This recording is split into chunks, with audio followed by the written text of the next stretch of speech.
स्वागत है आप सभी का हमारे YouTube चैनल ब्रिजेश चौधरी में। सत श्री अकाल, सुप्रभात, गुड मॉर्निंग मित्रों। और फास्ट ट्रैक रिवीजन चल रहा है। फास्ट ट्रैक रिवीजन में आज आपकी जो क्लास है बहुत ही महत्वपूर्ण क्लास है बोर्ड एग्जाम के लिए। अगर एग्जाम की दृष्टि से देखा जाए तो बहुत ही महत्वपूर्ण क्लास प्रत्यावर्ती धारा। प्रत्यावर्ती धारा चैप्टर का आज हमें पोस्टमार्टम करना है और प्रत्यावर्ती धारा का जो चैप्टर है वो उसको और बेहतरीन समझ में आएगा जिसने इसके पहले का चैप्टर वैद्युत चुंबकीय प्रेरण को अच्छे से पढ़ा। तो चलिए बात करते हैं प्रत्यावर्ती धारा की। और इस प्रत्यावर्ती धारा चैप्टर को प्रारंभ करने से पहले दो शब्द मैं कहना चाहूंगा कि शाखों से टूट जाए वो पत्ते नहीं है हम, शाखों से टूट जाए वो पत्ते नहीं है हम, तूफानों से कह दो अपनी हद में रहा करें। तो हमें तूफानों से टकरा जाना, अपने खुद के अंदर हुद का तूफान ला देना। आइए इस चैप्टर को स्टार्ट करते हैं, प्रत्यावर्ती धारा। इसके पहले वाले चैप्टर में वैद्युत चुंबकीय प्रेरण में आप लोग अच्छे से जान चुके कि नहीं प्रत्यावर्ती धारा उत्पन्न कैसे होती है। अगर नहीं जाने हैं तो इसमें हम YouTube पे MSEC ब्रिजेश या वैद्युत चुंबकीय प्रेरण बाय ब्रिजेश सर सर्च कीजिएगा। वहां पे आपको अच्छे से मैंने बताया है कि प्रत्यावर्ती धारा कैसे आपकी उत्पन्न होती है। जो आपका जनरेटर है उसके बारे में मैंने अच्छे से बताया है, वहां पे सर्च कर लीजिएगा। हालांकि आते हैं, समय बहुत कम है, आपका एग्जाम है, एग्जाम की दृष्टि से देखा जाए तो समय कम है। तो इससे अच्छा है कि मतलब एकदम बेहतर से मैं फिर से उसी कॉन्सेप्ट को दोहराऊंगा, बस लगे रहिएगा।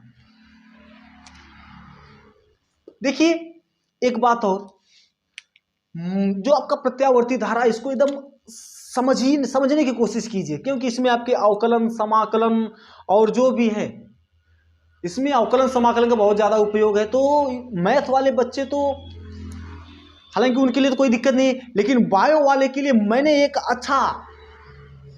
मैंने मतलब कि जो आपका धारा का वर्ग माध्यमूल मान उसमें मैंने समाकलन का एकदम प्रयोग ही नहीं किया, किताबों में नहीं मिलेगा आपको। चलिए सबसे पहले बातें करेंगे हम दिष्ट धारा। दिष्ट धारा होती क्या है?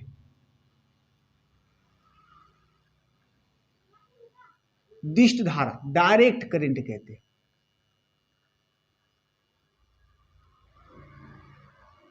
वह धारा जिसकी दिशा निश्चित हो, समय के साथ जिसकी दिशा निश्चित हो। मतलब कि अगर कोई धारा अगर यक्स से वाई फ्लो हो रही है, यक्स से ऐसे, ये आपका समय टी है ना, ग्राफ समझिए, ग्राफ मत समझिएगा। मतलब कि मैंने क्या कहा, मैंने कहा कि यदि कोई धारा आपकी यक्स से वाई जा रही है, वायर है, उस वायर में यक्स से वाई जा रही है तो वह उसी वायर में जाएगी, यक्स से वाई की दिशा में जाएगी। ठीक, ऐसी धारा को क्या कहते हैं? दिष्ट धारा कहते हैं। और जिसका मान निश्चित हो, मतलब परिमाण क्या एकदम फिक्स हो। जैसे यह भाई आपका 5 यहां पे है ना, ये आपका I बराबर 5 एम्पियर है, ठीक है।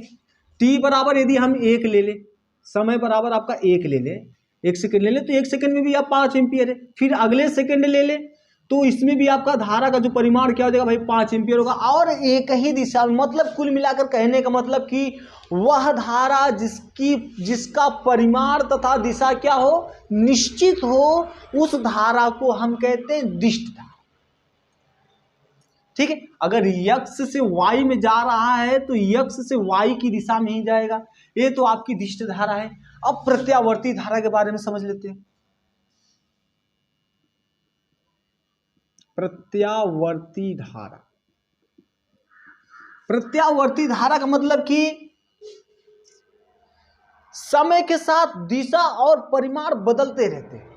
समय के साथ दिशा और परिमाण बदलते रहते हैं। जैसे मान लेते कि ये आपका यक्स से वाई जा रही कुछ समय के लिए, तो फिर अगले समय यह क्या करेगी कि वाई से यक्स जाएगी। इसको कहते हैं प्रत्यावर्ती धारा। ठीक, और इसका ग्राफ आप लोग समझ रहे होंगे, आप लोग जानते हैं कि इसका ग्राफ आपका ऐसा, ये आपका समय है, पहले सेकंड, देखिए पहले सेकंड आपका धारा ये है, फिर अगले समय के लिए धारा आपकी ये हो जाएगी, फिर अगले समय के लिए धारा ये हो जाएगी, फिर अगले समय के लिए धारा ये हो जाएगी, और यहाँ पे जो धारा होती है इस धारा को हम कहते हैं शिखर मान।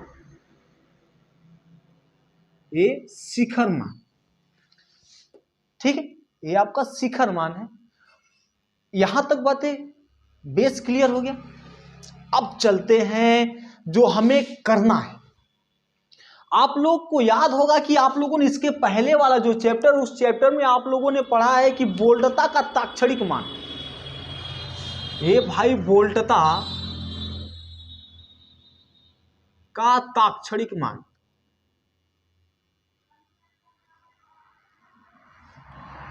बोल्टता का ताक्षणिक मान आप लोगों ने पढ़ा है V = V0 sin omega t. A क्या है आपका, V0 आपका क्या ताक्षणिक मान है, और यह जो ये V आपका क्या है ताक्षणिक मान है, और यहां पे जो V0 है इसको कहते हैं शिखर मान, मैक्सिमम। ये आपका शिखर मान है, और यह जो आपका ओमेगा टी है ये आपका है कला। कला का मतलब मैं समझा रहा हूं आपको, कला इसको हम कहते हैं फेज भी कहते हैं, फेज, ठीक। जैसे यह वोल्टेज है आपका, ठीक है, पहले समय में आपका वोल्टेज आपका ये है, तो पहले मतलब T1 है, फिर अगला आपका T2 है, T2 भी आपका वोल्टेज ये है, तो ये जो आपका विस्थापन हुआ है यही आपका क्या होगा भाई, कला होगा। विस्थापन ही आपका क्या होगा, कला होगा। ये तो वोल्टता का ताक्षणिक मान है, और इसी के बेस पे हम यदि धारा का ताक्षणिक मान ले, प्रत्यावर्ती धारा का ताक्षणिक मान ले, तो प्रत्यावर्ती धारा का ताक्षणिक मान क्या हो जाएगा भाई आपका,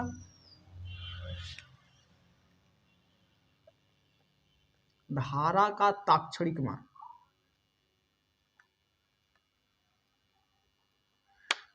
I = I0 sin omega T. यह आपका जो IM इसे बोल देंगे, यह आपका जो IM है यह आपका शिखर मान है, और यह आपका I जो है यह ताक्षणिक मान। इसके बारे में मैं आपको बता रहा हूं, ताक्षणिक, यह आपका ताक्षणिक मान है, ठीक। अभी मैं इसके बारे में तो आपको डीपली बताऊंगा, ठीक। इतना तो आप जानते हैं इसके वैद्युत चुंबकीय प्रेरण वाले चैप्टर से कि भाई धारा का जो प्रत्यावर्ती धारा का ताक्षणिक मान होता है IM = I0 sin omega T. इतनी बातें क्लियर है, ठीक है।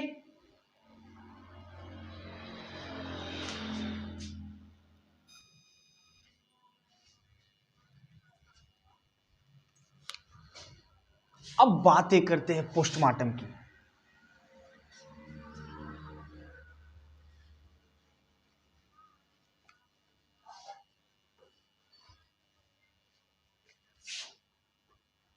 देखिए एकदम ध्यान से, यह सपोज कर लीजिए कि यह आपकी एक प्रत्यावर्ती धारा है, ये ऐसे मैंने ड्रा कर दिया,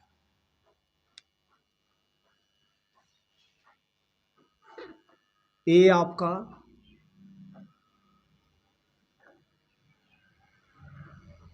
ऐसे प्रत्यावर्ती धारा भाई, अगले क्षण उसकी दिशा ए से बी या यक्स से वाई, पहले क्षण आपकी यक्स से वाई, फिर अगले क्षण इसकी जो दिशा हो जाएगी आपकी क्या जाएगी, वाई से यक्स,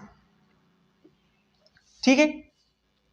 अब देखिए मान लेते हैं कि किसी क्षण, ये आपका जो समय है ये आपका समय के लिए टी है, और यहां पे धारा का मान, ठीक है। किसी क्षण आपकी धारा क्या है आपकी, मान लेते कि ये जो आपका समय है ना, इस समय को छोटे छोटे टुकड़ों पे कर देते हैं, ये मान लेते हैं टाइम dt है, ठीक। इस टाइम पे आपका धारा का मान कितना है भाई, आपका I1 मान लेते हैं,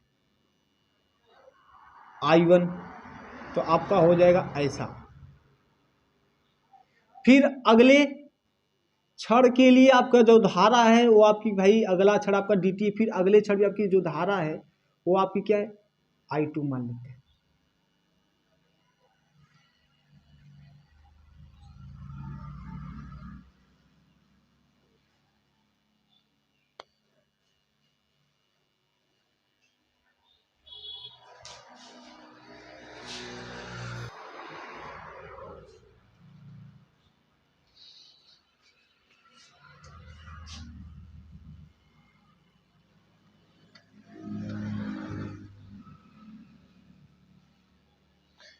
ध्यान से देखिएगा, एकदम मजा आएगा।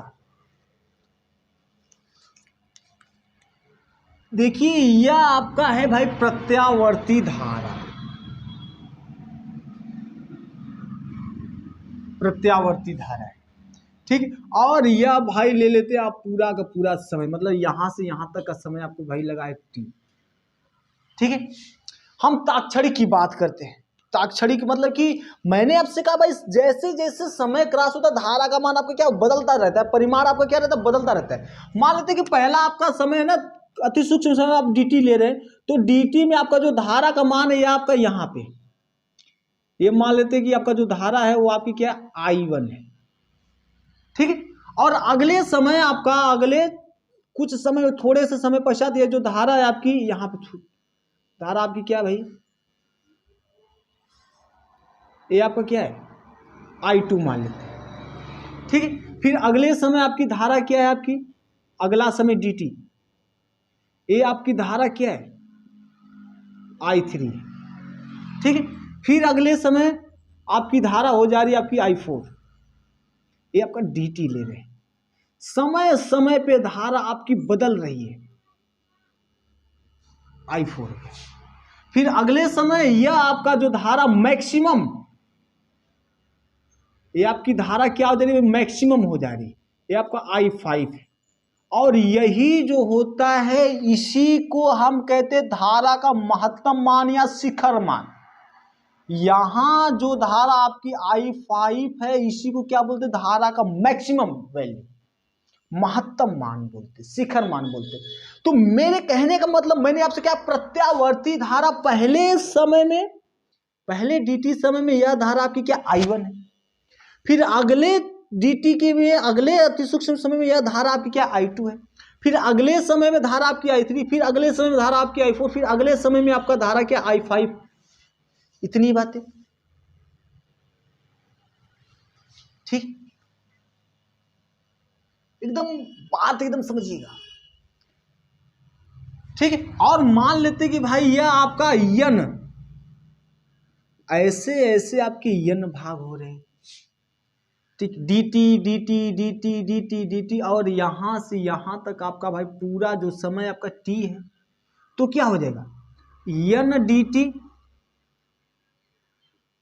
बराबर आपका t हो जाएगा। अगर यहां से यहां तक जाने में dt dt छोटे छोटे समय यन बार लिए गए हो, तो यहां से यन dt बराबर आपका t हो जाएगा। पहली बात, कोई दिक्कत नहीं। अब देखिए यहां पे जैसे अब कार्य क्या होता है, कार्य के बारे में समझिए। कार्य का मतलब क्या भाई पहले समय में किया गया कार्य I1 है, फिर अगले समय में किया गया कार्य आपका क्या है I2 है, फिर अगले समय में किया गया कार्य आपका क्या है I3 है, फिर अगले समय में किया गया कार्य आपका क्या है I4 है, फिर अगले समय में किया गया कार्य आपका क्या भाई I5 है।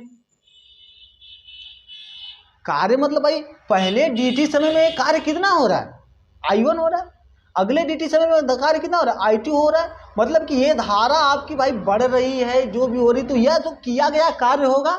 और आप लोग अच्छे से तीसरे चैप्टर में पढ़े, वैद्युत चालन वाले चैप्टर में पढ़े आप लोग कि जो किया गया कार्य होता है वह किया गया कार्य W बराबर ऊष्मा, और इसके बराबर आपका होता है I² RT,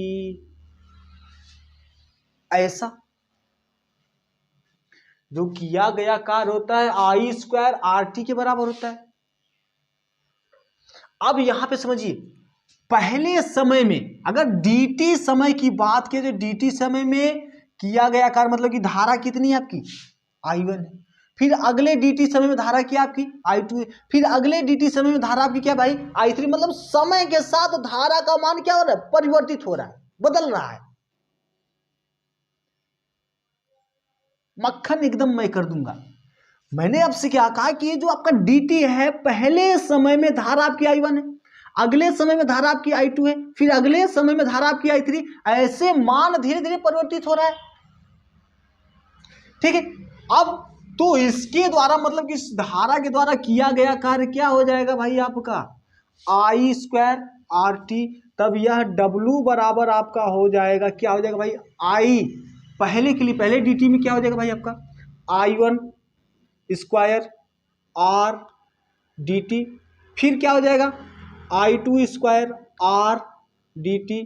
फिर क्या हो जाएगा I3 square R dt plus ऐसे ऐसे कितने भाई हैं आपके n है। तो क्या हो जाएगा भाई आपका dot dot dot dot dot plus IN square R dt। इतनी बातें हो गई। इतना बात समझ में आ गई आपको। अब ये जो W है, ये जो W है, ये W यहां से यहां तक किया गया समस्त कार्य होगा। ये जो W है आपका यहां से यहां तक किया गया समस्त कार्य होगा। समस्त कार्य मतलब कि ये I1 I2 I3 I4 I4 I5 यदि इन सब का हम औसत निकालें, यदि हम इन सब का क्या निकाले भाई औसत निकालें, तब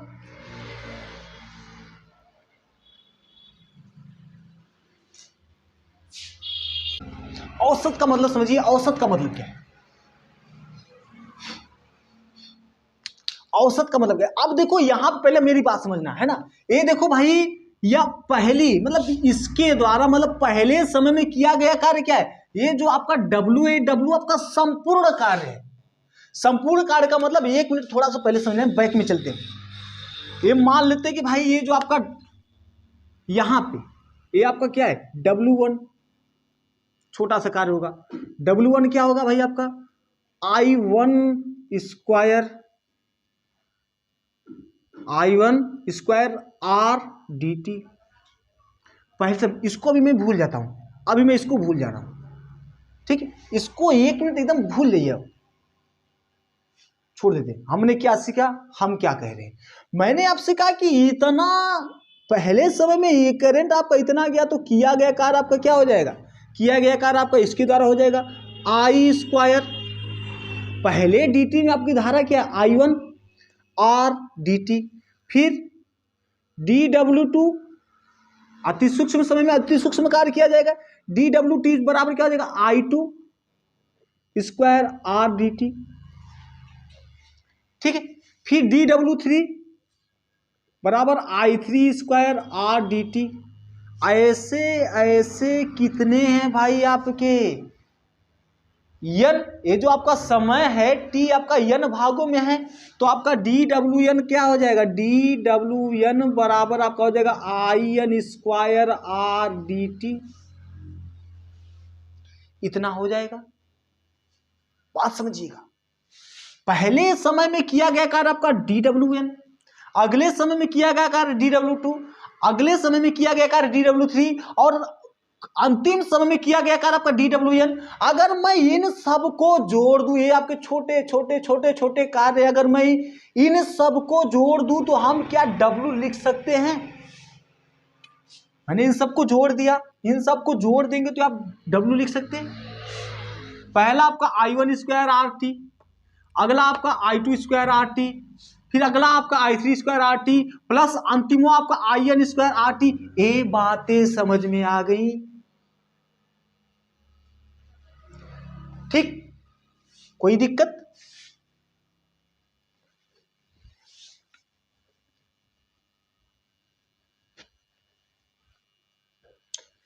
यहां तक। अब देखिए ये आपका जो W है, ये जो W आपका किया गया कार्य है, यदि हम यहाँ पे ये सब ले लें, यहाँ पे मतलब कि ये आपका W है, W बराबर आपका आई स्क्वायर आर टी, और यदि आई इन सब का औसत हो, एवरेज हो, इन सब का, अगर हम इन सब जो भी धाराएं हैं यदि इनका हम औसत निकालूं, तब क्या हो जाएगा, तब आपका ये हो जाएगा, आपका हो जाएगा आई स्क्वायर, और इसका क्या निकाले भाई, एवरेज निकाले, आई स्क्वायर, आर प्रतिरोध तो आपका वही रहेगा, इनटू पूरा यहां से यहां तक मतलब जो कार्य किया गया है। देखिए भाई, ये जो आई एवरेज मैंने लिखा है, ये आपका संपूर्ण कार्य है, संपूर्ण कार्य में इसके औसत के बराबर धारा गई होगी, तो आई की जगह पे हम आई एवरेज लिख सकते हैं, आर आपका प्रतिरोध है, और जो टी है वो टी आपका क्या, पूरा समय, यहां से यहां तक पूरा समय क्या आपका टी है, ठीक है, बराबर आपका क्या हो जाएगा, आर डी टी सब में है, आर डी टी आपका क्या भाई सब में है, तो हम लिख सकते हैं I1 का स्क्वायर प्लस I2 का स्क्वायर प्लस I3 का स्क्वायर, ऐसे कर कर कर करके आपका भाई प्लस IN का स्क्वायर, R और DT को बाहर निकाल लीजिए। इतनी बातें एकदम सिंपल है। ये आपका हो जाएगा I एवरेज का स्क्वायर, R तो R से कट जाएगा, और ये dt है, यहां पे देखो n dt है ना, n dt बराबर आपका t था, तब आपका dt बराबर हो जाएगा क्या भाई, t बाई n, ऐसा हो जाएगा। इस dt के जगह पे हम लिख सकते हैं क्या, t बाई n लिख सकते हैं, तो यहां से यह t आपका क्या हो जाएगा भाई, कैंसिल हो जाएगा, यह आई एवरेज का स्क्वायर आ गया आपका। या इसको लिख सकते हैं हम, क्या लिख सकते हैं इसको, I1 का स्क्वायर प्लस I2 का स्क्वायर प्लस ऐसे करके आपका IN का स्क्वायर बट्टा क्या, अब आपका भाई n है।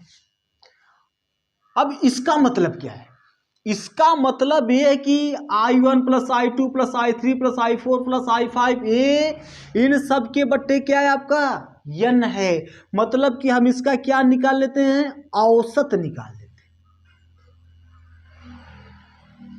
तो इसका औसत क्या हो जाएगा आपका, क्लास के माध्यम से मैं आप लोग का एकदम रट्टाफिकेशन जो है, रट्टाफिकेशन एकदम मैं खत्म कर दूंगा, एकदम ये क्लास की। देखिए इसको हम लिख सकते हैं आई एवरेज का स्क्वायर, जब ये आपका स्क्वायर है तो आपका हो जाएगा आई एवरेज, यहां से स्क्वायर हटेगा तो आपका हो जाएगा स्क्वायर रूट में, इसको लिख सकते हैं हम I1 का स्क्वायर प्लस I2 का स्क्वायर, ऐसे ऐसे करके प्लस आपका IN का स्क्वायर बट्टा n, ये आपका औसत आ गया, ऐसा, ठीक है। या इसको हम ऐसा भी लिख सकते हैं, देखिए इसको हम लिख सकते हैं आई एवरेज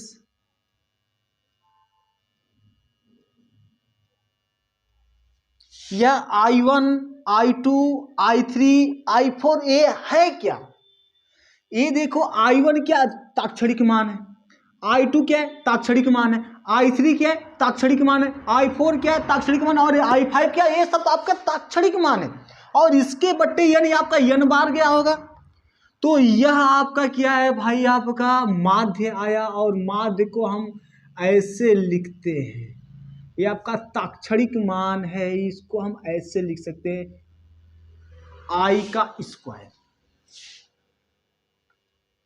सब आपका है, उसके बट्टे क्या है आपका n है, n बार, तो ये इसको हम ऐसे लिख सकते हैं, एक ताक्षणिक मान का क्या भाई औसत है, माध्य है, ठीक है। या इसको हम ऐसे भी लिखते हैं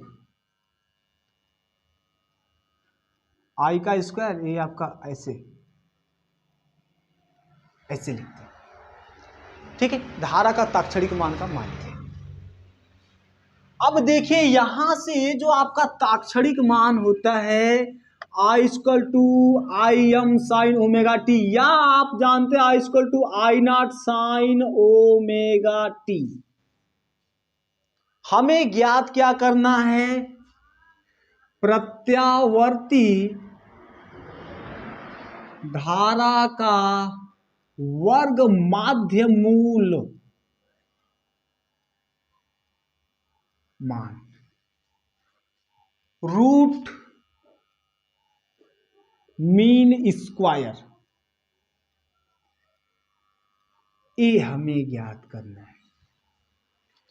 ये ज्ञात करना है मतलब I R M S, I R M S बराबर आपका क्या हो जाएगा, ये देखिए आई का मान कितना होता है, ये ताक्षणिक मान आई का मान I am into sine omega T, तो यहां पे हम रख देंगे स्क्वायर में आई एम। ध्यान से देखिएगा, ध्यान से एकदम देखिए, यहां पे हम क्या कर देंगे भाई, आई एम का स्क्वायर या आई नॉट का स्क्वायर, ठीक है, into sine square omega T. इतनी बातें। एक बात समझना है यहां पे, जो साइंस वाले जो मैथ वाले होंगे वो तो एक बात तो पक्की जानते होंगे कि नहीं, जो साइन स्क्वायर थीटा का जो ग्राफ होता है उसका जो मान होता है आपका 1/। इतनी बातें तो मैथ वाले एकदम पक्का जानते होंगे, इतनी बात जानते हैं मैथ वाले, ठीक है। बायो वाले जो होंगे भाई साहब, आप ये जानना कि साइन स्क्वायर ओमेगा टी का मान आपका होता है 1/। बस इतनी बातें जानो। इसको मैं 2 मिनट का है ना, 5 मिनट का मैं एक अलग से वीडियो में डाल दूंगा कि इसका मान यह कैसे होता है। इसके लिए मैं आपको अलग से मैं एक वीडियो डाल दूंगा, अभी 2 मिनट में अभी मैं डाल दे रहा हूं, पीछे लग जाएगा इसके, ठीक है। तो इसको ये आपका sine square theta 1/2 omega T का मान होता है आपका 1/2 होता है, साइन स्क्वायर ओमेगा टी, सिर्फ यहाँ पे लिख देते हैं, सीधी सीधी बात लिख देते हैं, साइन स्क्वायर ओमेगा टी का मान आपका 1/2 होता है। तो इस मान को रखेंगे तो आपको मिलेगा आई आर एम एस बराबर आपका हो जाएगा आई नॉट स्क्वायर, जब बाहर निकलेगा तो आपको मिल जाएगा आई नॉट अपान 1/2 है ना, ये आपका हो जाएगा, देखिए दिखाई दे रहा है कि नहीं दिखाई दे रहा है, स्क्वायर रूट आई नॉट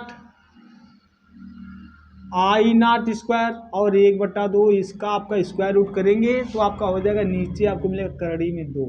ये आपका धारा का वर्ग माध्य मूल होता है। यहां पे देखिए एकदम ध्यान से, ये आपका जो आई ऊपर जो आपका दिखा है ना माध्य का स्क्वायर, मतलब कि आपका ताक्षणिक मान है। ये ताक्षणिक मान ए वाला मान, यहां से हम इसको उठा के, इस मान को उठाकर मैंने यहां पे रख दिया है। जब यहां पे इसका मान उठाकर यहां पे रखेंगे तो यह आपका देखो इसका भी स्क्वायर हो जाएगा और इस वाले का भी स्क्वायर हो जाएगा, ऐसा स्क्वायर हो गया है। और स्क्वायर हो गया तो आपको मिलेगा वर्ग माध्य मूल मान बराबर आई नॉट अपान स्क्वायर 2। और ये जो बात है एकदम मैं समझ रहा हूं कि एकदम चमक गया होगा आप लोगों को। ये आपको मैं किताबों में आपको नहीं मिलेगा। बहुत से आप लोग कोचिंग यूट्यूब किताबें बहुत से आप लोग पढ़ेंगे, लेकिन ये आपको किताबों में नहीं मिलेगा। ये किताबों में नहीं मिलने वाला है, 100% में लिख दे रहा हूं। और देखिए एक बात भाई साहब है ना, ये जो आज आप लोग का जो दौर चल रहा है, अरे भाई साहब तो भी तो एक कमेंट किया था गुरुजी छोड़ के भाग गया, अरे भाई भाग गई तो भाग जाने दो, अरे किताबों से इसको कर लो, धोखा नहीं कामयाबी मिलेगी लुच्चे। तो भाई साहब है ना, एक गई दूसरी आएगी।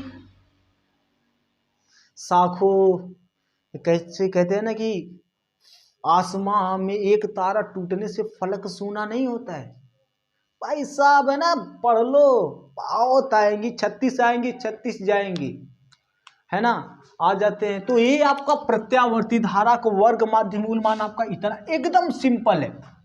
मैंने एक एक करके समझाया एकदम मेहनत से। तो मेरे खून पसीने की कमाई पे आप लोग एकदम खरे उतरना।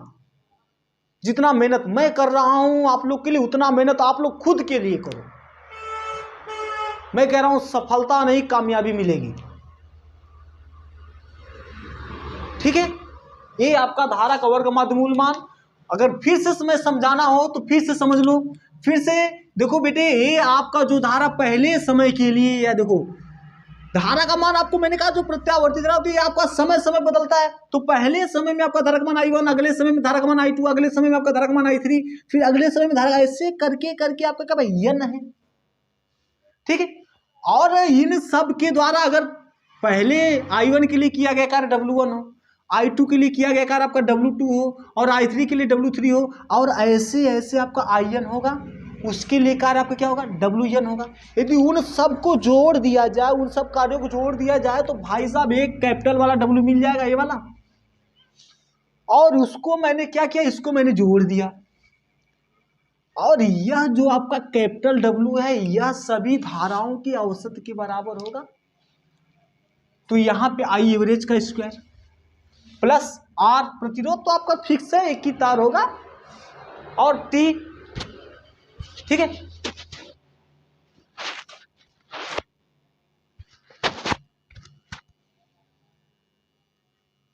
ये आपका T।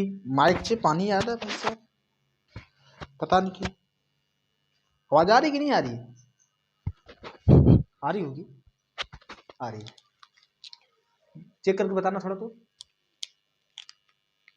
ठीक, I1, I2, I3। अब बेटे इसमें से मैंने कुछ नहीं किया, इसमें से मैंने RT कॉमन ले लिया, और यह जो आपका RDT मैंने कॉमन लिया, और DT बराबर आपका क्या भाई NT/N। ये आपका ऐसे यहाँ पे छाप दो, यह वाला T से कैंसिल और यह वाला R से कैंसिल। अब आपको मिल गया एवरेज, I एवरेज का इसके बराबर I1, I2, I3 बाई अपार का N। ठीक है, तब इसको लिख सकते हैं, यहां से जब स्क्वायर हटेगा तो आपका स्क्वायर रूट में आ जाएगा।